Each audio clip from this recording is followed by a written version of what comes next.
시편 27편 1절로 6절까지 다 한 목소리로 봉독하겠습니다. 여호와는 나의 빛이요 나의 구원이시니 내가 누구를 두려워하리요. 여호와는 내 생명의 능력이시니 내가 누구를 무서워하리요. 나의 대적 나의 원수된 행악자가 내 살을 먹으려고 내게로 왔다가 실족하여 넘어졌도다. 군대가 나를 대적하여 진칠지라도 내 마음이 두렵지 아니하며 전쟁이 일어날 나를 치료할지라도 나는 오히려 안연하리로다. 내가 여호와께 바라는 한 가지 일 그것을 구하리니 곧 내가 내 평생에 여호와의 집에 살면서 여호와의 아름다움을 바라보며 그의 성전에서 사모하는 그것이라. 여호와께서 환난 날에 나를 그의 초막 속에 비밀히 지키시고 그의 장막 은밀한 곳에 나를 숨기시며 높은 바위 위에 두시리로다. 이제 내 머리가 나를 둘러싼 내 원수 위에 들리리니 내가 그의 장막에서 즐거운 제사를 드리겠고 노래하며 여호와를 찬송하리로다. 아멘. 하나님 아버지 말씀을 대언합니다. 성령님 이 시간 찾아오셔서 전하는 자 듣는 자의 입과 귀를 주장하여 주시고 말씀 가운데 우리를 재조명하여 은혜 받게 하여 주시되 주시는 말씀 교훈과 책망과 바르게 함과 의로 교육하기에 유익한 말씀 생명의 말씀으로 삼아 주옵소서. 예수님 이름으로 기도하옵나이다. 아멘. 말씀을 준비하면서 몇 년 전 제 막내에게 받았던 선물 하나가 기억났습니다. 500개짜리 퍼즐을 우리 교회 집사님과 함께 그랜드 캐년을 여행하고 나서 선물로 사왔습니다. 선물을 받아서 보니까 500개짜리였습니다. 그리고 그렇게 큰 것도 아니었는데 잔잔한 500짜리를 받아서 고민에 빠졌습니다. 이걸 어떻게 조립을 할까? 고맙다고는 받았는데 이 조립을 하려고 보면 많은 시간이 필요하지 않습니까? 그래서 고민하다가 하루에 몇 조각씩 맞추기로 탁자 위에 펴놓고 같이 시간을 정해놓고 시간 안에만 하기로 했습니다. 하루에 20분씩 이 시간을 투자한다. 쉽지 않더라고요. 그 흐트러진 것을 하나 맞추려고 보니까 쉽지 않아요. 오랜 시간 끝에 퍼즐이 맞춰졌습니다. 그 웅대한 그랜드 캐년이 퍼즐로 완성된 겁니다. 퍼즐이라는 것을 보면 우리 인생과도 같아요. 말씀과도 같아요. 하나님의 말씀을 퍼즐처럼 하나님께서 주셨는데 이것을 한 조각 한 조각 맞춰보면 하나님의 그 섭리와 뜻을 알 수 있고 우리 인생의 걸음 한 걸음 한 걸음 퍼즐을 맞춰보면 아무것도 그냥 된 것, 허비된 것이 없더라는 것입니다. 하나님의 계획 속에 있었고 하나님이 뜻하시고 원하시는 그림인 것을 볼 수 있습니다. 오늘 특히 함께 묵상한 27편 말씀은 다윗이 가장 어려울 때를 회상하면서 하나님께 받은 말씀을 시로 고백해 놓았습니다. 전후 문맥을 맞춰보면 퍼즐을 맞추는 것과 같습니다. 1절에서 6절까지 한 단락되어 있고 그의 부가 설명으로 조금 더 세부적으로 설명하는 것이 7절부터 마지막 절까지입니다. 4절 말씀 특별히 보시면 내가 여호와께 바라는 한 가지 일 그것을 구하리니 내가 평생에 여호와의 집에 살면서 여호와의 아름다움을 바라보며 그의 성전에서 사모하는 그것이라. 평생에 바라는 한 가지 일, 여호와께 바라던 소원이 무엇이었을까요? 전체를 보면 예배 생활이었고 예배자의 삶이었고 하나님 앞에 성전을 사모했던 그 마음이었던 것 같습니다. 지금 전 세계 코로나로 인해서 함께 예배를 드리지 못하는 성도들 마음이라고 볼 수 있습니다. 오늘도 이 예배를 드리는 켄트 가족 그리고 우리 모든 성도님들 위해 하나님께서 우리에게 맞춰주신 이 퍼즐 이것을 말씀을 통해서 다시 조명받고 하나님께 구하는 한 가지 일이 무엇인지를 다시 한번 우리가 묵상하면서 그것을 구하며 살아가는 성도들 되시기를 주님의 이름으로 소원합니다. 아멘. 그렇다면 어떻게 살아야 하나님이 원하시는 퍼즐을 맞춰갈 수 있을까요? 먼저 1절에서 3절까지 보시면 지난날에 도우셨던 하나님의 은혜를 감사하며 기억하는 삶이었습니다. 다윗은 왕이 되기 전 15년 이상 동안 도피 생활을 했습니다. 골리앗을 죽임으로 인하여 사울의 시기심으로 말미암아 도망자의 삶을 살게 되었죠. 엔겔이 광야에 도망하였고 깊은 동굴 속으로 숨어 있기도 했습니다. 그는 더 멀리 원수의 땅 블레셋 땅으로 도망하여 가드왕 앞에서 대문짝을 그적거리며 수염에 침을 흘리며 미친 채 하기도 했습니다. 이러한 고난과 아픔의 삶을 돌아보니까 그 순간순간마다 하나님이 외면한 적이 한 번도 없었더라는 겁니다. 하나님께서 나를 훈련시켜 통일왕국으로 이루기 위해서 고난도 주셨다는 거예요. 그래서 오늘 그것을 회상하면서 1절에서 3절 여호와는 나의 빛이요 나의 구원이시니 내가 누구를 두려워하리요 라고 시작합니다. 군대가 나를 대적하여 침칠지라도 내가 두렵지 아니하고 오히려 나는 여전히 안연하고 태연하다고 표현하는 것은 지난날의 삶을 돌아보면 두려움과 대적과 원수와 전쟁이란 표현들이 내 마음을 사로잡았지만 그 순간마다 하나님이 함께 하셨다는 사실입니다. 아멘. 여러분 우리가 신앙생활이 이것이 아닙니까? 이때 힘이 나지 않습니까? 아멘. 저와 여러분들도 지금까지 걸어온 길 살아온 길을 보면 어려울 때 많았어요. 마치 마지막처럼 느낄 때도 있었지만 그 시간을 지나고 보면 하나님이 거기에도 함께 하셨다는 겁니다. 아멘. 요셉이 애굽 땅에 팔려가서 감옥에 있을 때도 하나님이 동행하시고 함께 하셨다는 거예요. 그래서 하나님은 나의 빛, 나의 구원, 나의 능력이라고 표현할 수 있었습니다. 악인들이 내 살을 먹으려고 내게 왔으나 여호와 하나님은 그 원수들을 실족케 하여 넘어뜨려 버리고 나를 지금까지 인도하셨다는 것입니다. 이렇게 선포할 수 있었다는 것은 하나님 앞에 지금까지 받은 은혜를 힘들 때마다 조목조목 생각하면서 감사했습니다. 사랑하는 성도 여러분, 지금 전 세계는 코로나로 인하여 전쟁을 하고 있습니다. 적이 없는 전쟁이에요. 대상이 없는 전쟁입니다. 이 바이러스라는 놈은 혼자 있을 때 아무 기능을 발휘하지 못하는데 어떤 생명체에 붙으면 거기에서 전염성을 일으킵니다. 이것을 볼 때는 물론 의학적으로 좋은 약을 개발해야 하지만 하나님께서 막으시고 거두어주시면 아멘. 이 바이러스도 스탑되는 줄 믿습니다. 아멘. 비록 시간이 지날지라도 우리의 신앙은 이러한 과정 속에서 우리와 함께 하시는 하나님을 기억하면서 하나님께 감사하는 성도들 되시기를 주님의 이름으로 축복합니다. 아멘. 두 번째 4절 말씀에는 말씀과 기도로 현재를 극복하며 살아가는 모습을 볼 수 있습니다. 4절 말씀 내 생전에 여호와의 집에 고하며 여호와의 아름다움을 바라보며 앙망하며 그 전에서 사모하실 그것이라고 했습니다. 한 가지 소원, 한 가지 일, 그것이 무엇일까요? 그는 지난날의 과거에 주신 은혜만으로 만족하지 않았습니다. 하나님께서 걸어왔던 그 길에 은혜를 주셨지만 지금 현재 내 삶을 보면 여전히 원수와 두려움과 나를 대적하는 무리들은 있습니다. 14절까지 말씀을 하나하나 뜯어보면 그 무리들이 지속적으로 내 주위에 있다는 사실을 발견하게 됩니다. 그러나 그럴지라도 하나님께서 도와주시는 은혜를 기억할 뿐 아니라 불쑥불쑥 찾아오는 의심, 불쑥불쑥 찾아오는 두려움, 이것을 어떻게 극복하고 나아갈 것인가, 살아갈 것인가 하는 것이 그에게는 또 하나의 문제였습니다.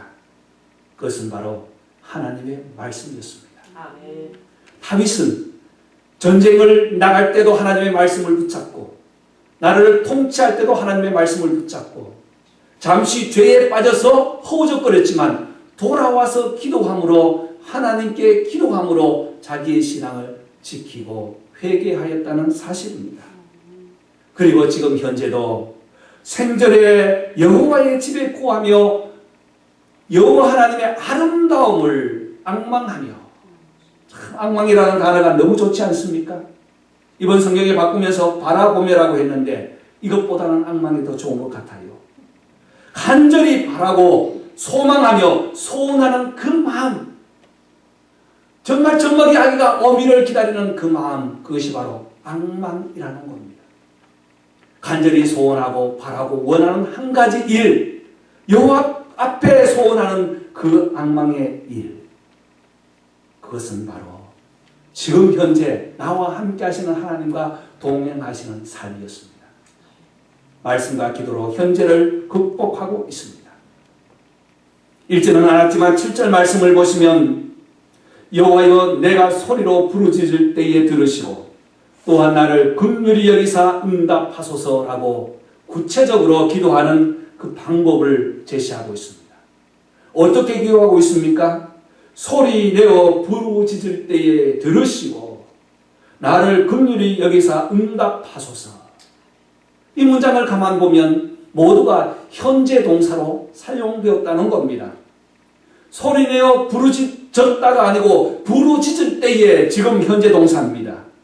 내 소리를 들으시고 현재입니다. 응답하여 주소서 현재로 쓰였다는 것입니다.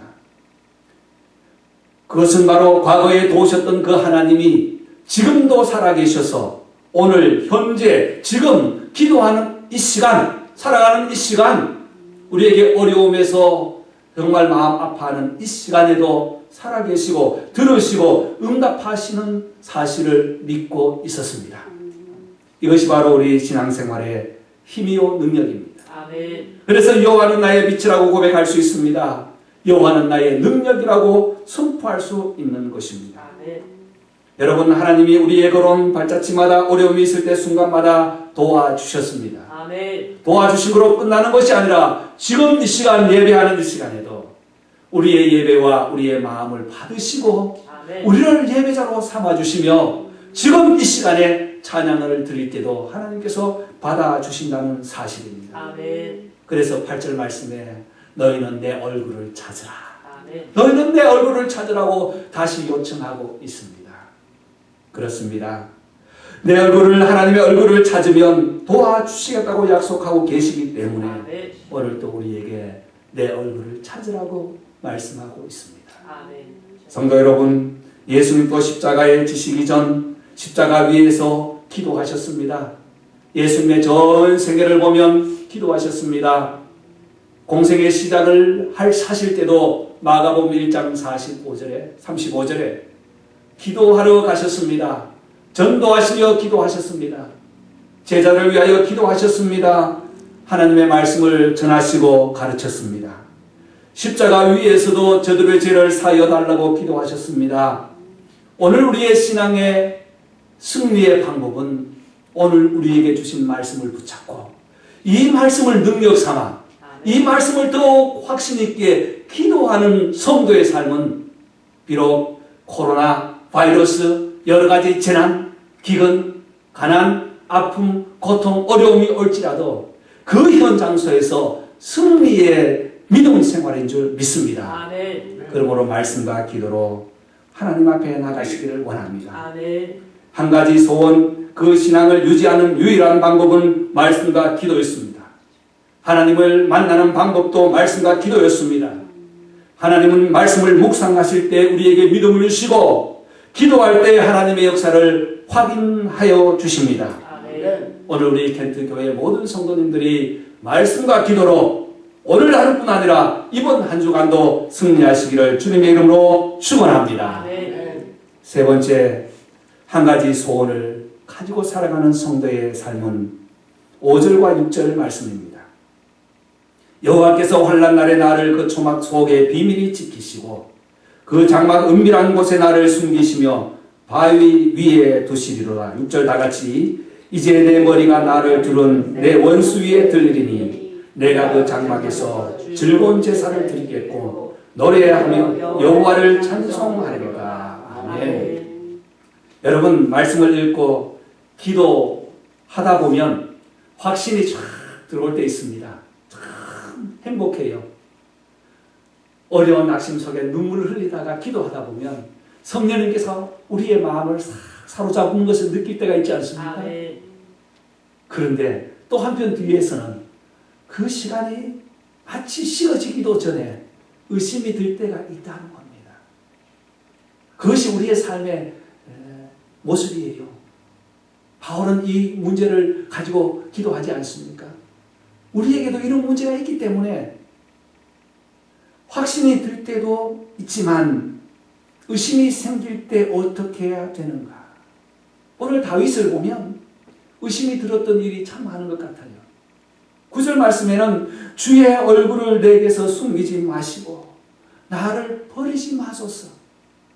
앞에서 기도하면서 확신을 가졌다가도 초막 속에 비밀이 지키시고 장막 은밀한 곳에 나를 숨기시며 바위 위에 나를 두셨다고 고백하다가도 9절 10절 이하에 보면 하나님이여 주의 얼굴을 내게서 숨기지 마시고 나를 버리지 마소서. 의심이 있었다는 겁니다. 그렇지만 하나님께 다시 기도하고 현재를 이겨가고 말씀으로 살려고 하지만 의심이 들 때에 어떻게 해야 되는가 하는 말씀을 우리에게 오늘 주시는 거예요. 그것은 하나님은 마침내 은혜를 주신다는 사실입니다. 아멘. 끝내 은혜를 주시고 끝내 승리를 주신다는 겁니다. 아멘. 그것을 신학적인 말로 선취적 승리라고 해요. 먼저 취할 취, 먼저 취하여서 확신하는 믿음이라고 합니다. 내일의 은혜를 오늘 우리가 당겨서 살지 않습니까? 천국의 소망, 예수님을 바라보며 주님 다시 오실 날을 소망하는 것 내일의 소망이에요. 지금 당장은 아니지만 그것을 오늘 나에게 주어진 것으로 믿고 확신하며 살아가는 선취적 확신. 이것이 바로 의심이 들 때에 그 의심을 변화시켜서 다시 믿음의 사람으로 일으켜 세우는 원동력이 된다는 사실입니다. 천국과 영생, 미래의 영광이지만 예수님을 믿는 그 순간 그것을 가지고 원근 통치법으로 멀리 있는 것을 쫙 당겨가지고 지금 현재 나의 것으로 믿고 살아가고 있는 삶. 이것이 바로 신앙생활의 아름다움이요 능력입니다. 아멘. 여러분, 내일 이미 승리를 주셨습니다. 아멘. 그러므로 우리는 오늘 이것을 확신하고 살아갈 수 있습니다. 아멘. 왜냐하면 하나님은 한 번도 당신의 백성을 잊거나 버리지 아니하셨기 때문이었습니다. 출애굽 광야에서 오랫도록 광야의 길에서 살았지만 하나님께서는 마침내 은혜를 주셔서 약속의 땅에 들어가도록 했습니다. 일주일이면 가는 그 거리를 40년 동안 방황하게 하였지만 마침내 은혜를 주셨던 그 하나님. 다니엘이 포로로 잡혀가서 온갖 순한 고난 다 당하며 바벨론 땅에서 그 고난을 극심한 고난을 당하면서도 마침내 세워주셨던 그 하나님. 그 하나님을 확신하고 소망하면서 살아가는 믿음. 이것이 바로 우리 한 가지 일을 구하는 하나님 앞에 믿음의 자세와 예배자로 살아가는 성도의 삶이라는 것입니다. 아멘. 다윗은 성전을 짓지 못했습니다. 그런데 오늘 본문을 읽어보면 마치 자기가 성전을 완공하여서 성전 안에서 예배하는 그 느낌을 갖지 않습니까? 그것은 바로 성전을 사모하면서 그 성전 속에 예배 드리는 것을 자기가 꿈을 꾸며 그리워하면서 선취적 확신을 가지고 살았다는 사실입니다. 저와 여러분들도 오늘 보면 실망, 절망이에요. 한계와 같아요. 보이지 않아요. 정부도 마찬가지입니다. 사회 전체가 마찬가지예요. 그런데 우리가 바라볼 분은 예수 그리스도뿐입니다. 아멘. 예수를 바라보면 희망이 있습니다. 예수님이 우리와 함께 하신다는 과거의 은혜를 믿고 현재의 말씀과 기도를 받으시고 들어주신다는 사실을 확인하며 앞으로 주실 그 은혜의 약속을 확신할 때에 아멘. 우리의 믿음은 한 가지 일, 한 가지 소원, 그것을 하나님께 다시 드리게 되는 것입니다. 아멘. 그래서 6절 말씀, 내가 그 장막에서 즐거운 제사를 드리겠고 노래하며 여호와를 찬송하리로다. 아멘. 그는 과거에 도우신 하나님 은혜에 감사하며 현재의 기도로 이기고 마침내 승리를 확신하는 한 가지 소원의 응답을 먼저 확인하면서 하나님께 감사의 노래를 부릅니다. 성도 여러분, 코로나로 인하여 성도들의 고백은 답답하다, 예배가 그립다, 언제 풀리리나 탄식합니다. 그럼에도 불구하고 교회에서 보내주는 주보를 보시며 그리워하는 성도들이 있습니다. 한국에는 예배가 오픈되었지 않습니까? 그래서 한국에 있는 친구에게 연락을 해서 상황이 어떻더냐고 물었더니 친구 목사님 하는 말씀이 어른 연세 드신 분은 예배당에 나와서 펑펑 울더라는 겁니다. 예배를 그리워했는데 예배당에 앉아서 예배하는 것이 얼마나 행복하고 기쁜지 펑펑 울더라는 거예요. 젊은이들은 좋아서 행복해하고 어른 연세 드신 분들은 펑펑 우는 모습이 마치 바벨론의 포로로 갔다가 귀환하여서 수룹바벨 성전, 보잘것없는 성전을 지어놓고도 그 성도들이 펑펑 우는 것처럼 하나님께 감사하며 울더라. 저는 그 말씀을 들으면서 그렇다. 우리가 평소에 소중하게 여기지 않았던 이 일상이 얼마나 중요한지를 다시 한번 깨닫고 오늘 우리에게 주어진 삶 속에서 과거를 하나님께 감사하고 아멘. 현재의 기도와 말씀으로 살아가고 아멘. 다시 모든 것을 종점을 짓고 아멘. 예배가 풀렸다 함께 예배할 날이 된다는 그 날을 소망하면서 아멘. 우리가 믿음으로 살아갈 때 선지적 확신을 가지고 올 마지막 주도 승리하는 우리 성도들과 모든 가정 되시기를 주님의 이름으로 축원합니다. 아멘. 기도하겠습니다.